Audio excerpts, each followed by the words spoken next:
اللہ اکبر اللہ اکبر لا الہ الا اللہ واللہ اکبر اللہ اکبر وللہ الحمد. الحمدللہ رب العالمین والصلاة والسلام علی سید المرسلین اما بعد فاعوذ باللہ من الشیطان الرجیم بسم اللہ الرحمن الرحیم. الصلاة والسلام علیک یا رسول اللہ وعلی آلک واصحابک یا حبیب اللہ. الصلاة والسلام علیک یا نبی اللہ وعلی آلک واصحابک یا نور اللہ. سرکار مدینہ راحت قلب و سینہ صلی اللہ تعالی علیہ وآلہ وسلم کا فرمان عالی شان ہے، جس نے صبح اور شام مجھ پر میرے ساتھ محبت اور میری طرف شوق کی وجہ سے تین مرتبہ درود پڑھا، اللہ عز و جل اس کے اس دن اور اس رات کے گناہ معاف فرما دے گا. صلو علی الحبیب صلی اللہ تعالی علی محمد. حج کے احکام کے سلسلے میں حاضر ہیں. آج کے سلسلے میں ہم وہ مسائل اور وہ سوالات بیان کریں گے جو عام طور پر حاجی پوچھتے نظر آتے ہیں اور جن کے بارے میں معلومات نہ ہونے کی وجہ سے حجاج کرام پریشان ہوتے ہیں. ان میں کچھ تو معلوماتی ہوتے ہیں اور کچھ وہ ہوتے ہیں جو ان کو بالفعل باقاعدہ طور پر درپیش ہوتے ہیں. ایک سوال جو عام طور پر کیا جاتا ہے وہ یہ ہے کہ عمرہ افضل ہے یا صرف خانہ کعبہ کا طواف کرنا؟ عمرہ ایک پورے مجموعہ افعال کا نام ہے جس میں احرام باندھا جاتا ہے، طواف کیا جاتا ہے، سعی کی جاتی ہے اور اس کے بعد حلق یا تقصیر کی جاتی ہے. اور طواف صرف خانہ کعبہ کا طواف کرنے کا نام ہے، اس کے بعد 2 رکعت نماز پڑھی جاتی ہے. تو عمرہ افضل ہے یا صرف طواف؟ اس کا جواب علماء کرام نے یہ دیا ہے کہ عمرہ کرنا بہرحال طواف کرنے سے افضل ہے، کہ عمرہ جو ہے وہ متعدد عبادات اور متعدد افعال پر مشتمل ہے، لہذا یہ طواف سے نئے طواف سے صرف طواف سے افضل ہے. البتہ یہاں پر ایک مسئلہ یاد رکھنے کا ہے کہ حاجی کے لیے 5 دن ایسے ہیں جن ایام میں اسے عمرہ کرنا مکروہ تحریمی ہے. حاجی کے لیے 5 ایام ایسے جن میں اسے عمرہ کرنا مکروہ تحریمی، وہ ہے 9 ذوالحجہ، 10 ذوالحجہ، 11، 12 اور 13 ذوالحجہ. یہ 5 ایام وہ ہیں، یعنی ایک یوم عرفہ اور 4 جو ہے وہ اس کے بعد کے ایام. یہ مجموعی طور پر 5 ایام وہ ہیں جس میں حاجی کے لیے عمرہ کرنا مکروہ تحریمی. اس سے علاوہ عمومی طور پر عمرہ کرنا صرف طواف کرنے سے افضل ہے. ایک اور سوال جو کیا جاتا ہے وہ یہ ہے کہ مکہ مکرمہ میں رہنے والے اور جو میقات کے باہر سے آتے ہیں جنہیں آفاقی کہا جاتا ہے وہ، اور حج تمتع کرنے والے عمرہ کر سکتے ہیں یا نہیں کر سکتے؟ یہ عام طور پر بہت ہی زیادہ پوچھا جانے والا سوال ہے. اس کا جواب یہ ہے کہ مکہ مکرمہ میں رہنے والے یا میقات کی حدود میں رہنے والے عمرہ تو یقیناً کر سکتے ہیں، البتہ جب انہیں حج کرنا ہو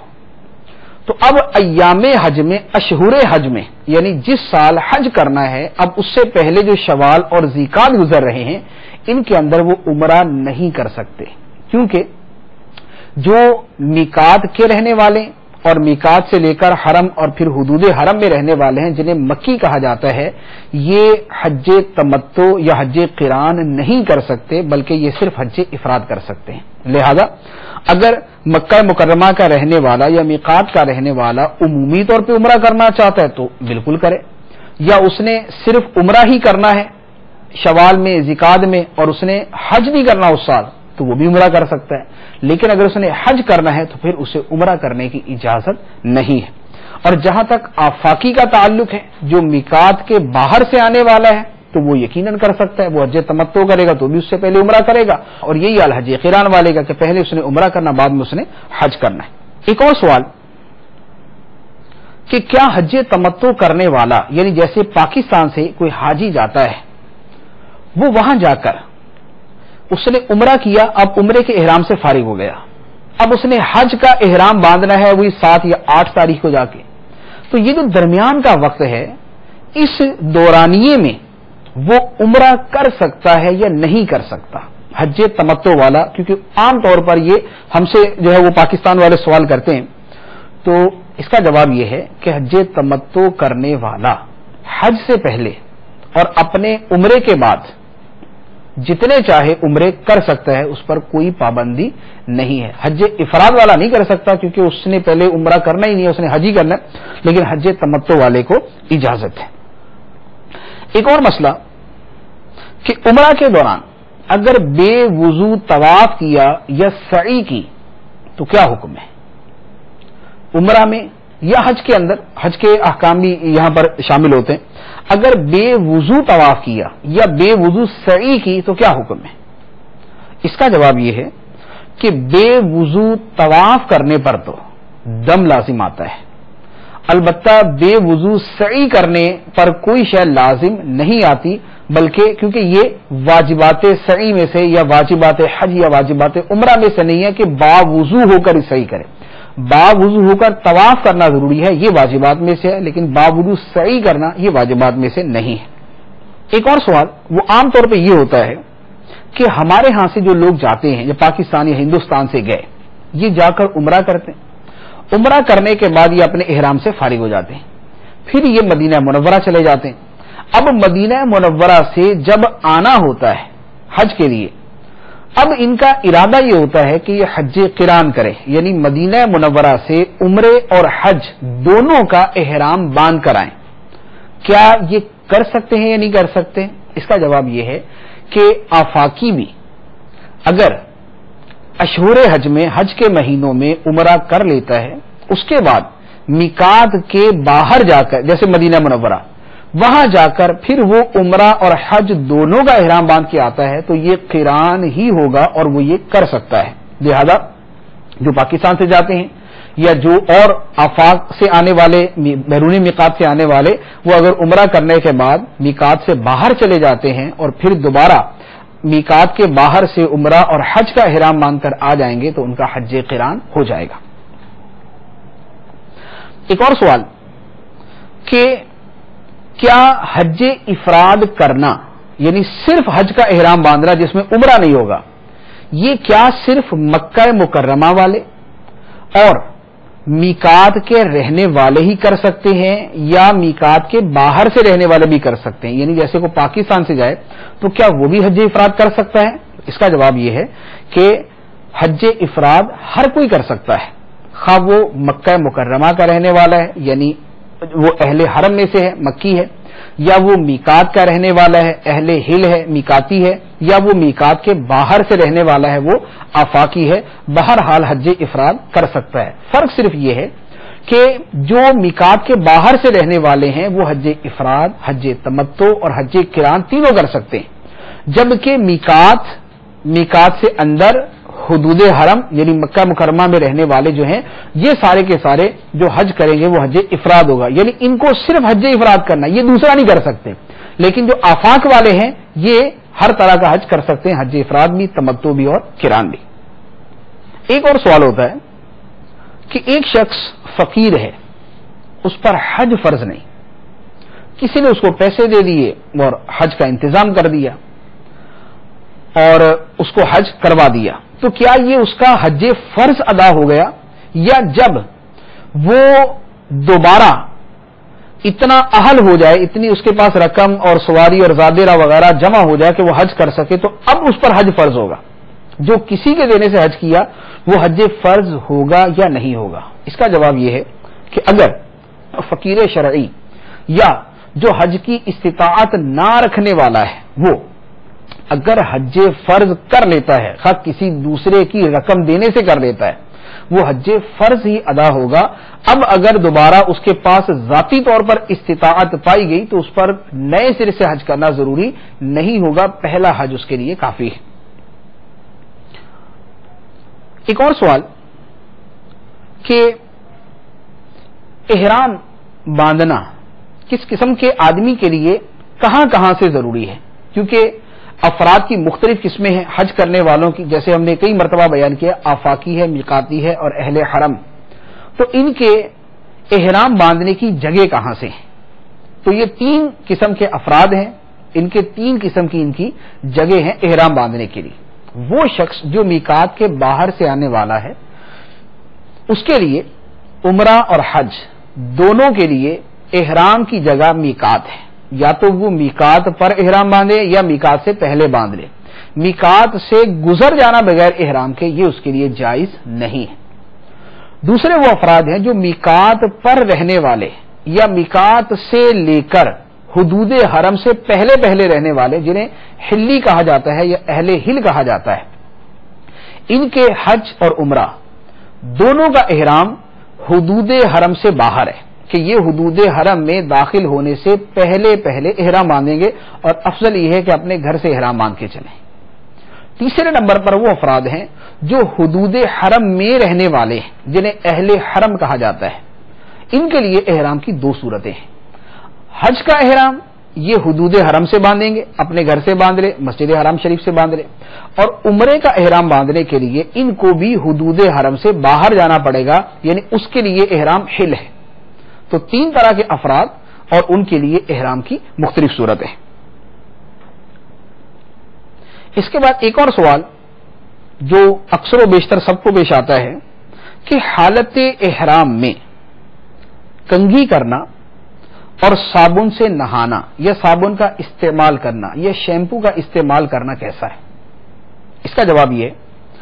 کہ حالت احرام میں کنگھی کرنا مکروہ ہے، یعنی نہ کرنی چاہیے. وجہ یہ ہے کہ حالت احرام میں حکم شرعی یہ ہے کہ آدمی اپنی میل کچیل دور نہ کرے، بلکہ ایک اپنی جیسی حالت ہے وہی حالت جو ہے وہ اختیار کرے گا. میل کچیل دور نہیں کرے گا، زیب و زینت اختیار نہیں کرے گا. تو کنگھی کرنا جو ہے یہ زیب و زینت میں آتا ہے، اس لیے مکروہ ہے. اور اسی طرح صابن کا استعمال کرنا، تو صابن کا مطلق استعمال تو منع نہیں ہے کہ جیسے کھانا کھایا ہاتھ پہ چکنائی لگی ہے تو اب صابن استعمال کر لیا. اب وہ خوشبودار صابن ہے، یہ بغیر خوشبو کا صابن ہے، دونوں استعمال کرنا درست ہے. البتہ نہانے کے لیے صابن کا استعمال کرنا تو چونکہ وہ میل کچیل دور کر دے گا، لہذا اس وقت یعنی غسل کے دوران صابن کا استعمال کرنا مکروہ ہوگا. ایک اور مسئلہ کہ محرم کے لیے چہرے کا چھپانا منع ہوتا ہے. مرد ہو یا عورت حالت احرام میں اپنے چہرے کو نہیں چھپائیں گے. اب سوتے وقت اپنے چہرے کے اوپر اگر چادر اوڑھ لی یا کپڑا اوڑھ لیا تو کیا حکم ہے؟ اس کا جواب یہ ہے کہ محرم کے لیے چہرے کا چھپانا مطلقاً منع ہے، خاص سوتے میں ہو یا جاگتے میں ہو، جان بوجھ کر ہو یا بھول کر ہو یا غلطی سے ہو، بہرحال اس سے اپنا چہرہ چھپانا منع ہے. تو اب اگر چہرہ چھپایا اور 4 پہر یعنی 12 گھنٹے تک چھپا رہا تو اس صورت میں دم لازم آتا ہے، یعنی ایک بکری کی قربانی دینا یا ایک بھیڑ وغیرہ کی قربانی دینا یا اونٹ کا 7واں حصہ قربان کرنا یہ واجب ہو جاتا ہے. اور اگر اس سے کم وقت ہے یعنی 12 گھنٹے سے کم وقت ہے تو اس صورت میں صدقہ دینا لازم آتا ہے، یعنی صدقہ فطر کی مقدار دینا لازم ہوتا ہے. ایک اور مسئلہ حالت احرام میں 4 پٹی والی چپل پہننا یہ کیا ہے؟ اس کا جواب یہ ہے کہ حالت احرام میں یہ ضروری ہے کہ پاؤں کے اوپر کی ابری ہوئی ہڈی، جو پاؤں کے اوپر کی ابری ہوئی ہڈی ہے، اسے کھلا رکھا جائے، اس کے اوپر چپل نہ آئے. تو اب اگر اس کے اوپر آئی تو یہ ترک واجب ہوگا، اور اگر 12 گھنٹے تک اسی طرح رہا تو یہ دم لازم آئے گا. اگر اس سے کم ہوگا تو صدقہ لازم آئے گا، لہذا اس ہڈی کو کھلا رکھا جائے گا. تو 2 پٹی والی چپل جو ہے وہ استعمال کی جائے گی تاکہ پاؤں کے اوپر کی ہڈی جو ہے یہ کھلی رہے. ایک اور مسئلہ کہ مزدلفہ اور عرفات حدود حرم میں داخل ہیں یا خارج؟ مزدلفہ اور عرفات حدود حرم میں داخل ہیں یا خارج؟ جواب یہ ہے کہ مینا اور مزدلفہ یہ دونوں حدود حرم میں داخل ہیں، اور عرفات شریف یہ حدود حرم سے خارج ہے. تو اب اس کا فرق کہاں پڑے گا؟ اس کا فرق وہاں پڑے گا جہاں قربانی اور بالوں کا کٹوانا یا مڑوانا یہ احکام ہے کہ ان کے لیے لازم ہے کہ قربانی جو ہے وہ حدود حرم میں، تو اگر عرفات میں ہوئی تو یہ قربانی نہیں ہوگی، یہ واجب ادا نہیں ہوگا، وہ حدود حرم کے اندر ہی کرنا ہوگا۔ ایک اور مسئلہ کہ مکہ مکرمہ میں جب حجاج کرام جاتے ہیں، جیسے ہمارے پاکستان سے جانے والے، یہ احرام وغیرہ یہ عمرہ کر کے احرام سے فارغ ہو جاتے ہیں، اب اس کے بعد دوبارہ جدہ شریف آتے ہیں شاپنگ کے لیے یا کسی اور کام کے لیے، کوئی عزیز رہتا ہے اس سے ملنے کے لیے، تو اب جب یہ جدہ جا کر دوبارہ واپس مکہ مکرمہ آئیں گے تو کیا ان پر احرام باندھ کر آنا ضروری ہے؟ اس کا جواب یہ ہے کہ مکہ مکرمہ سے جب تک میقات کے باہر نہیں ہو جائیں گے تب تک واپس آنے والے پر احرام باندھنا ضروری نہیں، یعنی اگر کوئی مکہ مکرمہ سے جدہ جاتا ہے اور جدہ سے واپس آ جاتا ہے تو اس پر احرام باندھنا ضروری نہیں، ہاں البتہ میقات کے باہر چلا گیا، جیسے مکہ مکرمہ سے مدینہ منورہ چلا گیا تو اب وہ میقات سے باہر ہو گیا، اب وہ جب مدینہ منورہ سے آئے گا تو جب اس نے حج یا عمرے کے ارادے سے یا اس نے جب مکہ مکرمہ آنا ہے تو اب اس کے لیے لازم ہوگا کہ وہ احرام باندھ کر آئے۔ ایک اور مسئلہ کہ طواف کے بعد جو 2 رکعت نماز پڑھی جاتی ہے، اگر کسی شخص نے یہ 2 رکعت نماز نہ پڑھی تو کیا حکم ہے؟ اس کا جواب یہ ہے کہ طواف کے بعد کی 2 رکعت نماز یہ پڑھنا واجب ہے، لیکن اگر کسی نے یہ 2 رکعت نماز نہ پڑھی تو اس پر دم لازم نہیں ہوگا، ترک واجب ہوگا، گنہگار ہوگا، لیکن دم اس پر لازم نہیں ہوگا۔ ایک اور سوال کہ اگر کسی نے فجر کی نماز کے بعد طواف کیا یا فجر کے وقت میں طواف کیا، اب سورج طلوع ہونے تک نوافل پڑھنا مکروہ ہے، یا کسی نے عصر کے بعد طواف کیا، اب عصر کی نماز کے بعد اس کے لیے نفل پڑھنا مکروہ ہے، فجر کے پورے وقت میں مکروہ اور عصر کی نماز کے بعد وقت مکروہ ہوتا ہے، تو کیا اس وقت میں یہ جو 2 رکعت واجب ہیں کیا یہ ادا کر سکتے ہیں؟ اس کا جواب یہ ہے کہ یہ 2 رکعت بنیادی طور پر نفل ہیں، لہذا وقت مکروہ کے اندر ان کے ادا کرنے کی اجازت نہیں۔ فجر کے وقت میں کسی نے طواف کیا، اب وقت مکروہ ہے، 2 رکعت نفل ادا نہیں کرے گا، بلکہ سورج طلوع ہونے کے بعد مکروہ وقت جو پھر دوسرا شروع ہوتا ہے جب وہ ختم ہو جائے گا تو اس کے بعد یہ 2 رکعت ادا کی جائیں گی۔ اور اسی طرح عصر کی نماز کے بعد اگر طواف کیا تو اب 2 رکعت ادا نہیں کرے گا، بلکہ مغرب کا وقت شروع ہونے کے بعد یہ 2 رکعت ادا کرے گا۔ ایک اور مسئلہ کہ قارن اور متمتع کے حق میں طواف قدوم کا کیا حکم ہے؟ حج قران کرنے والا اور حج تمتع کرنے والا، ان کے لیے طواف قدوم کا کیا حکم ہے؟ اس کا جواب یہ ہے کہ طواف قدوم حج افراد اور حج قران کرنے والے کے لیے سنت موقدہ ہے، حج تمتع کرنے والا طواف قدوم نہیں کرے گا، لہذا حج افراد صرف حج کا احرام باندھنے والا اور حج قران عمرہ اور حج کا احرام باندھنے والا اکٹھی، تو یہ جو ہے یہ طواف قدوم کریں گے، لیکن جو حج تمتع کرنے والا ہے کہ عمرہ کر کے احرام کھول دے گا پھر نئے سرے سے بعد میں حج کا احرام باندھے گا، یہ طواف قدوم نہیں کرے گا۔ اور طواف قدوم میں دوسرا مسئلہ یہ ہے کہ طواف قدوم صرف وہ افراد کریں گے جو میقات کے باہر سے آئے ہوں گے، جو میقات سے حج کرنے والے، جو مکہ مکرمہ سے حج کرنے والے، یہ طواف قدوم نہیں کریں گے۔ ایک اور مسئلہ کہ حج کے اندر طواف زیارت کی کیا حیثیت ہے؟ جواب یہ ہے کہ حج میں طواف زیارت رکن ہے، فرض ہے، اگر نہ کیا تو حج نہ ہوا، جب تک طواف زیارہ نہیں کریں گے تب تک حج نہیں ہوگا، اور جو حج کی خاص پابندی ہے ازدواجی تعلقات کی وہ برقرار رہے گی اگرچہ برسوں گزر جائیں، لہذا حج کے اندر طواف زیارہ کرنا یہ فرض ہے، رکن ہے۔ اس کا وقت کیا ہے؟ اس کے وقت کے بارے میں یہ ہے کہ طواف زیارہ کا وقت تو پوری زندگی ہے کہ پوری زندگی میں جب بھی کر لیں گے طواف زیارہ ہو جائے گا،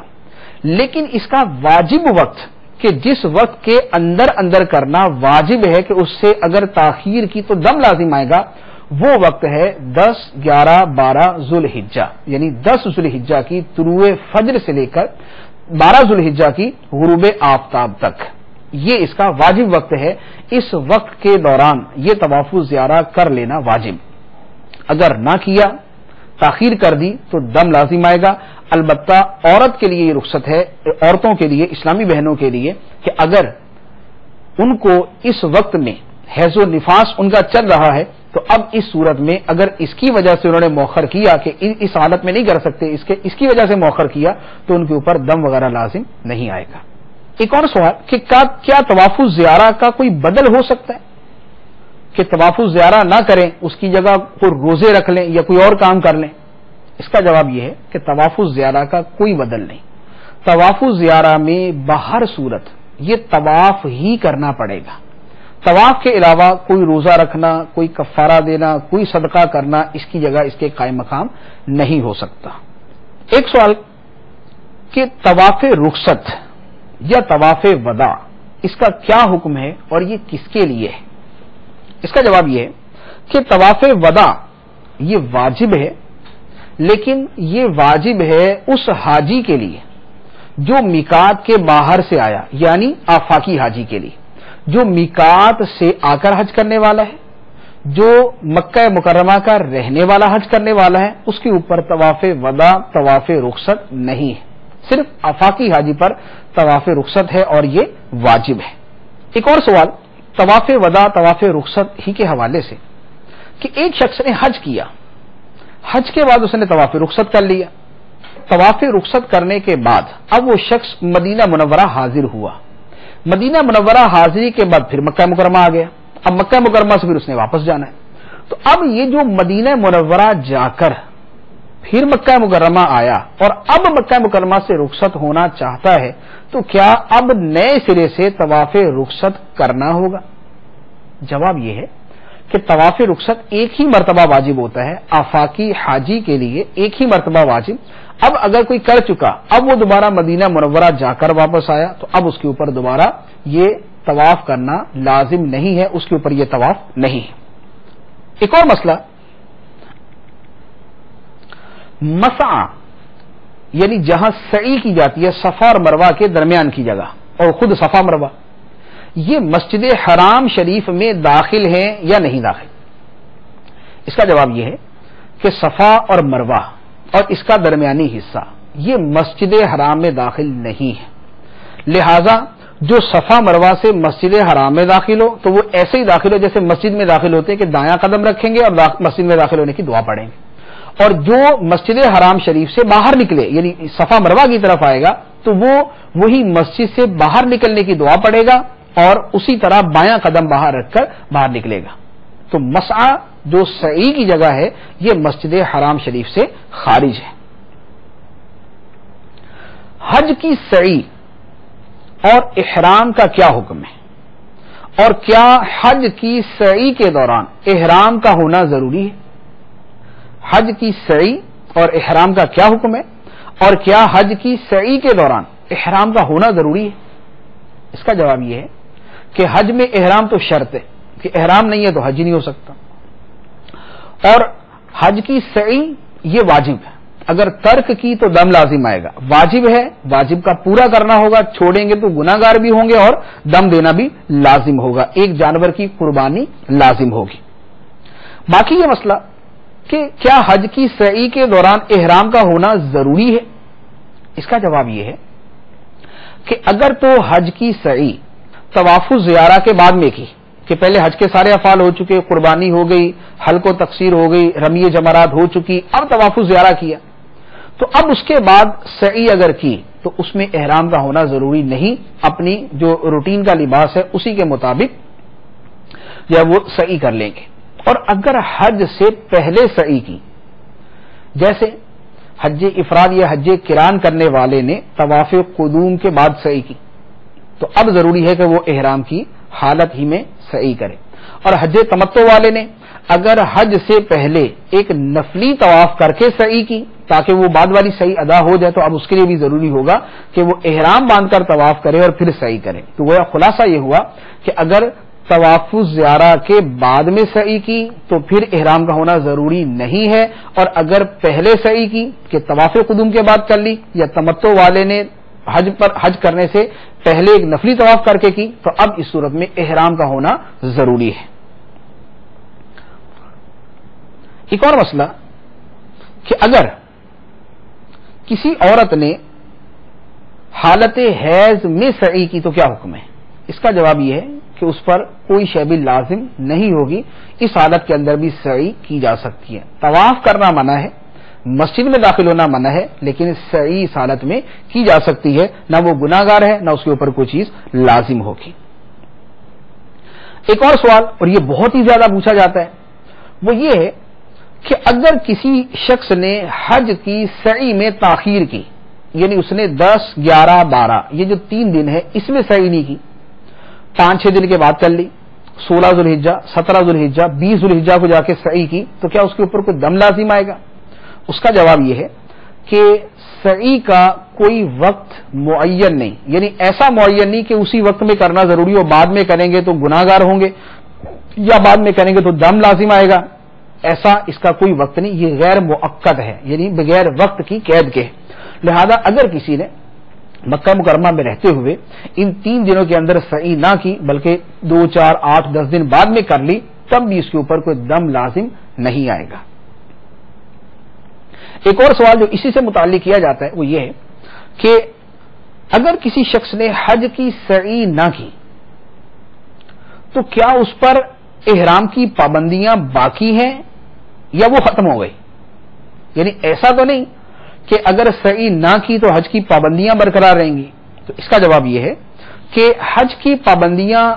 پابندیوں کا تعلق صرف 2 چیزوں تک ہوتا ہے۔ اکثر و بیشتر پابندیاں ختم ہو جاتی ہیں حلق یا تقصیر کروانے کے بعد، یعنی جب حاجی رمی کر کے، قربانی کر کے حلق و تقصیر کروا لیتا ہے تو اس کی پابندیاں ختم ہو جاتی ہیں۔ ازدواجی تعلقات کی پابندی برقرار رہتی ہے، وہ جب طواف الزیارہ کر لیتا ہے تو وہ بھی ختم ہو جاتی ہے۔ سعی کے اوپر کوئی بھی پابندی موقوف نہیں ہے، لہذا اگر کسی نے سعی نہ کی یا مؤخر کر دی، دیر سے کی، لیکن جب اس سے پہلے وہ طواف الزیارہ کر چکا، حلق و تقصیر کروا چکا، تو اس کی ساری پابندیاں ختم ہو چکی ہیں۔ ایک اور مسئلہ کہ 11 اور 12 ذوالحجہ کی راتیں مینا میں گزارنا کیا ہے؟ فرض ہے، واجب ہے، سنت ہے؟ اس کا جواب یہ ہے کہ 11 اور 12 ذوالحجہ کی راتیں مینا شریف میں گزارنا سنت ہے، فرض و واجب نہیں ہے کہ ترک پر گناہ ہو، لیکن بہت افضل راتیں ہیں، ان کو یہاں پر ضرور گزارنا چاہیے، سنت کی ادائیگی ہوگی، سنت کی برکتیں ملیں گی، لیکن اگر کوئی چھوڑ دیتا ہے تو بہرحال اس کے اوپر کوئی دم وغیرہ لازم نہیں ہوگا۔ ایک اور مسئلہ وہ یہ ہے کہ غروب آفتاب کے بعد رمی کرنے کا کیا حکم ہے؟ اگر کسی شخص نے رات میں رمی کی تو اب کیا اس کی رمی ہوئی یا نہ ہوئی، اور اگر ہو گئی تو کیا وہ گناہگار ہے یا نہیں؟ اس کا جواب یہ ہے کہ رات کو رمی کرنا مکروہ ہے، اگر کوئی کرے گا تو گناہگار نہیں ہوگا، لیکن بلا عذر رات کو رمی کرنا مکروہ۔ اگر کوئی رش کی شدت کی وجہ سے یا بیماری یا کمزوری، ضعیفی کی وجہ سے رات کو رمی کرے، یا عورتیں رات کو رمی کریں اسی بھیڑ وغیرہ کے اندیشے کی وجہ سے، تو ان کے لیے رات کو رمی کرنے کی رخصت ہے کہ ان کے لیے کراہت نہیں ہوگی۔ ایک سوال کہ اگر کسی نے رمی چھوڑ دی اب کیا حکم ہے؟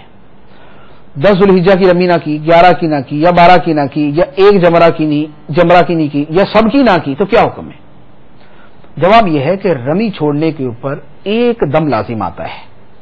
صرف ایک جمرہ کی رمی نہ کریں، یعنی ایک جمرہ کی 7 یا 4 کنکریاں نہ ماریں، یا کسی بھی دن کی رمی نہ کریں، تو گناہ تو ہوگا لیکن دم صرف ایک ہی لازم ہوگا۔ ایک اور مسئلہ کہ وقوف عرفہ کا مکمل وقت، جو 9 ذوالحجہ کا وقوف عرفہ کا وقت ہے،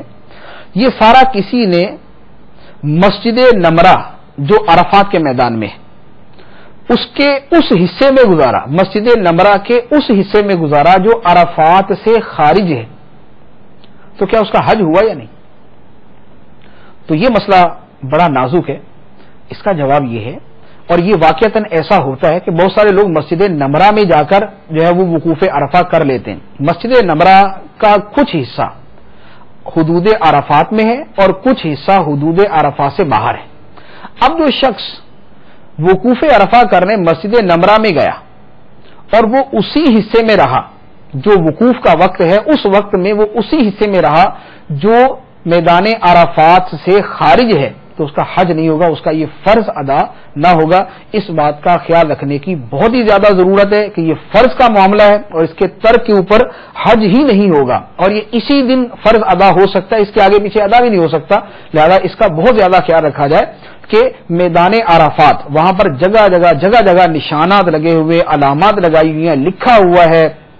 پوچھا جا سکتا ہے کہ میدان عرفات کہاں سے شروع ہوتا ہے، تو جب جو واقعی میدان عرفات ہے وہیں پر وقوف کیا جائے، وہیں جو ہے وہ جا کر قیام کیا جائے. صرف مسجد نمرہ کے بیرون والے حصے میں یا میدان عرفات کے باہر والے حصے میں وقوف کر کے واپس نہ آ جائیں کہ حج ہی نہیں ہوگا. ایک اور مسئلہ کہ عمرہ کرنے کے بعد یا حج کے افعال کرنے کے بعد، حج کے افعال کے جو رمی جمرات کر لی، کینکریاں مار لی، اس کے بعد قربانی کر لی. اب اس کے بعد سر کا کچھ حصہ مڑوایا، پورا سر نے کیا اور سر کا چوتھائی بھی نہیں کیا، تو کیا یہ احرام کی پابندیوں سے باہر ہوا یا نہیں ہوا؟ یہ بڑا اہم مسئلہ ہے کہ حج کی یا عمرے کی جو پابندیاں ختم ہوتی ہیں، عمرے والے کے لیے عمرے کی پابندیاں اور حج والے کے لیے جو حج کی پابندیاں ختم ہوتی ہیں، یہ ختم ہوں گی جب وہ حلق یا تقصیر کروائے گا. یعنی چوتھائی سر کا حلق کروا لے، جو کم از کم جو ہے وہ واجب ہے، یا وہ تقصیر کر لے کہ چوتھائی سر کے بال ایک پورے کے برابر کٹوا لے.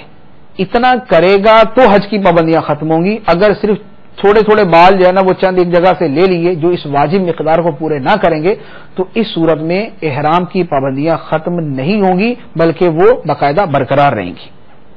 جب احرام کھولنے کا وقت آتا ہے اس وقت کیا یہ ہو سکتا ہے کہ ایک حاجی دوسرے حاجی کا سر مونڈ دے اور دوسرا حاجی پہلے حاجی کا جو ہے وہ حلق یا تقصیر کر دے؟ کیا یہ کرنا جائز ہے؟ اس کا جواب یہ ہے کہ جب احرام سے باہر آنے کا وقت آتا ہے، جب حلق یا تقصیر کا وقت آ جاتا ہے، اس وقت اگر حاجی ایک دوسرے کا حلق یا تقصیر کر دیں تو اس کی اجازت ہے. اس سے پہلے اگر کریں گے تو گناہ گار ہوں گے، اس سے پہلے نہیں کر سکتے. حتیٰ کہ احرام باندھنے جس نے احرام باندھا ہوا محرم جو ہے وہ غیر محرم کا بھی سر نہ مونڈے، غیر محرم کا بھی، اور محرم کا مونڈے گا پھر تو گناہ پر مدد ہوئی تو یہ گناہ گار ہوگا. لیکن جب احرام کھولنے کا وقت آ گیا اس وقت ایک دوسرے کا اگر سر مونڈتے ہیں یا بال جو ہے وہ ایک دوسرے کے بال کاٹ دیتے ہیں تو اس کی اجازت ہے. ایک اور مسئلہ کہ اگر کسی نے بھول کر کوئی واجب چھوڑ دیا تو کیا اس پر بھی دم لازم ہوگا؟ یعنی کیا دم صرف اسی صورت میں ہوتا ہے، قربانی کرنا جو لازم ہو جاتا ہے جرمانے کے طور پر، وہ کیا صرف اسی صورت میں ہوتا ہے کہ جب آدمی جان بوجھ کر کرے؟ اگر بھول کر کرے تو کیا حکم ہے؟ اس کا جواب یہ ہے کہ جن صورتوں میں کفارہ لازم آتا ہے، صدقہ دینا یا قربانی کرنا یا اونٹ کی قربانی دینا جسے بدنہ کہتے ہیں، ان میں یہ کوئی شرط نہیں ہے کہ اس نے جان بوجھ کر کیا ہو، اس کو علم ہو، ایسی کوئی شرط نہیں. علم تھا یا نہیں تھا، جان بوجھ کر کیا یا غلطی سے ہو گیا یا بھول کر ہو گیا، بہر صورت ایک ہی حکم ہے کہ تمام صورتوں کے اندر اس پر جہاں صدقہ لازم آتا ہے وہاں صدقہ لازم ہو جائے گا، جہاں دم لازم آتا ہے وہاں دم لازم ہو جائے گا، اور جہاں بدنہ لازم آتا ہے وہاں پر بدنہ لازم ہو جائے گا. ایک اور مسئلہ کہ بھول کر یا کسی دوسرے کے فعل سے محرم کے سر یا چہرے پر کپڑا آ جائے تو کیا حکم ہے؟ یعنی بعض کا ایسا ہوتا ہے کہ آدمی کو خود جو ہے وہ اپنا چہرہ خود نہیں چھپاتا، اب اس کے ساتھ کوئی احرام والا آگے آگے جا رہا تھا، اب اس نے جو احرام یوں گھمایا تو پیچھے والے کے چہرے پہ آ گیا، تو اب اس صورت میں کیا حکم ہے؟ کیا اب بھی اس کے اوپر کوئی صدقہ وغیرہ یا کوئی دم وغیرہ لازم ہوگا یا نہیں ہوگا؟ اس کا جواب یہ ہے کہ اگر چہرہ یوں چھپ گیا، خواہ دوسرے نے اپنی چادر صحیح کی، درست کی، اس کی وجہ سے یا کسی بھی وجہ سے کہ دوسرے کی چادر سے بھی اگر اس کا چہرہ چھپ گیا، وہ اس کے چہرے پر آ گئی، تو اس کے اوپر صدقہ لازم ہو جائے گا۔ دم لازم ہونا تو چونکہ 12 گھنٹے جو ہے وہ اس طرح کرنے کے بعد ہی ہوتا ہے، اس لیے وہ تو بڑا مشکل ہے کہ یہاں پر پایا جائے، لیکن تھوڑی دیر کے لیے چہرے پر آ جانا یہ ہو جاتا ہے، تو ایسی صورت کے اندر اس پر صدقہ لازم ہو جائے گا۔ تو یہ حج کے حوالے سے ہم نے وہ بنیادی مسائل بیان کر دیے جن کے بارے میں اکثر و بیشتر لوگ سوالات کرتے ہیں۔ اگر ان مسائل کو ذہن نشین رکھا گیا تو انشاءاللہ عز و جل حج کے مسائل میں بہت آسانی ہوگی اور بہت سارے مسائل اور پریشانیوں سے ہم بچ سکیں گے۔ اللہ تبارک و تعالی ہمیں ان مسائل کو یاد رکھنے اور ان پر عمل کرنے کی توفیق عطا فرمائے، آمین بجاہ النبی الامین صلی اللہ تعالی علیہ وسلم۔ اللہ اکبر، اللہ اکبر۔